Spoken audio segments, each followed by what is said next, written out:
Hi, my name is Howard Lane, and this is the anatomy of a 90-second internet commercial.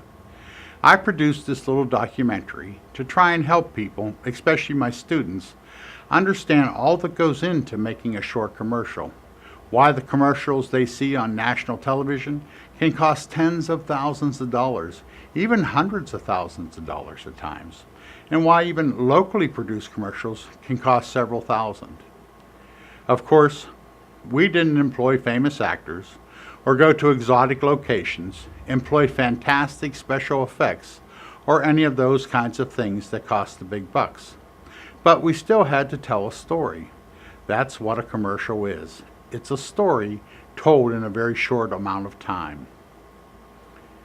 So first, you have to decide what points you want to get across, or what is the plot of the story that you want to tell. What is the obstacle or the problem your character needs to overcome, and how are they going to do that? In our case, we had friends who had started a family business that was in a location that was easily overlooked. I guess you could say it was hidden in plain sight. So in our story, we needed our characters to discover how easy it was to find if you really wanted to, and that in the end, it was worth it. First thing we needed to do was come up with a story and write the script. This can take anywhere from an hour to several days, depending on the scope of your story. In our case, it took about an hour and a half. Next, you have to prepare a shot list complete with locations, props, and scene references and notes. Then gather your equipment. Finally, it's time to start shooting. For this video, we needed to get multiple background shots from the moving vehicle to use with our green screen composition.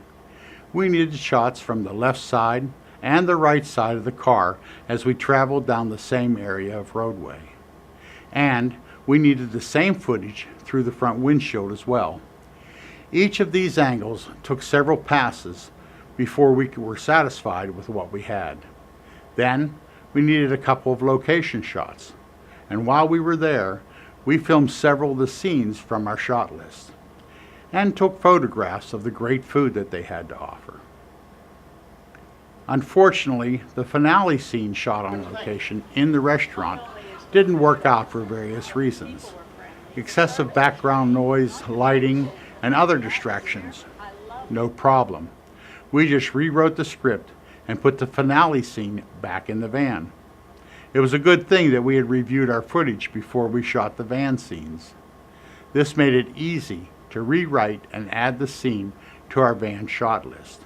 The only thing we were missing was a couple parking lot background shots from the location, which we went back and got the following day. The next day, we're ready to start the van green screen scenes. We didn't have a studio large enough to put the van in for the shots, but we knew we could do it outside if we got up early enough to catch the blue hour. That's the time of day when it's daylight out, but the sun hasn't quite made it above the horizon yet. The sun is too harsh any other time of the day, unless it's cloudy or you can set up in the shade. So, we're up early and setting up the green screen. There are a few tricks to getting a good chroma key, but since this isn't a training tape, I won't go into it. Each of the characters' lines will have to be filmed separately from opposite sides of the van. So, we will have to do the setup all over a second time. We have to set up sound recording equipment and lighting in the van as well. Finally, we're ready to start taping. And while we're at it, we're going to do several takes of each line. It's much easier and faster to do multiple takes now than it would be to find out later that we didn't have what we needed and have to set up and do it all over again. Well, now that we've finished all of Charlene's lines, it's time to switch everything to the opposite side and film all of my lines. Well, here we are setting up again the next day because we ran out of blue hour the day before. Consequently, none of the footage for my lines was usable. The sun came up and was casting bright spots on the green screen and making harsh shadows. This made it impossible to do the chroma key. You'll notice we've also turned the van around so that the sunlight would come from behind the green screen and wouldn't cast any shadows if it peeks over the horizon before we're done again today. Of course, we had to set up all the other equipment too. So now we have all the scenes shot and we're ready to go into post-production. Oh yeah, as soon as we put away all of this equipment. One of the first things you need to do in post-production is identify your good takes, the footage that you want to use. This can take hours depending on how much footage you have. Once identified though, you can import it or capture it into your editing system. A matter of minutes if you're using a memory card camera, or hours if you're using a tape-based camera. Once you have the footage in the editing system, the fun begins. We get to take each one of those scenes, those lines, those fragments, and fit them together to tell the story. We put together each line, cutting it down to 1/30th of a second sometimes, to make it seem like a normal, natural conversation. Then make sure that we get matching background video layered behind the green screen video. Then we work on keying out the green screen so that it disappears, bringing our 2 layers of videos together in one scene. We make sure that what you are seeing on the screen is helping to tell the story and get the point across. Next, we work on the audio. It is said that the audio is even more important than the video. Studies have shown that people will be forgiving of bad video if the audio is good. However, if it's the other way around, most people will just shut it off. We try to get the best audio possible during the shot, but often we have to spend a few hours removing unwanted noise and sweetening the sound a little bit.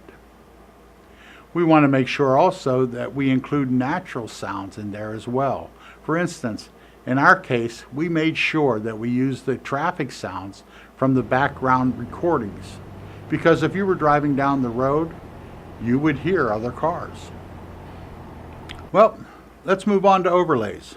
That would be titles, text information, lower thirds. That's those little banners you see at the bottom on a lot of newscasts that give information. These are important because they give information that is important to the story.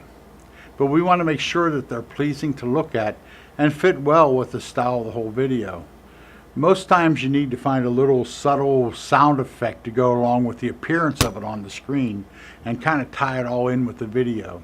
I mean, you wouldn't expect something to fly onto the screen without making some kind of noise, even if it's small and subtle. The last thing that brings it all together is a music bed.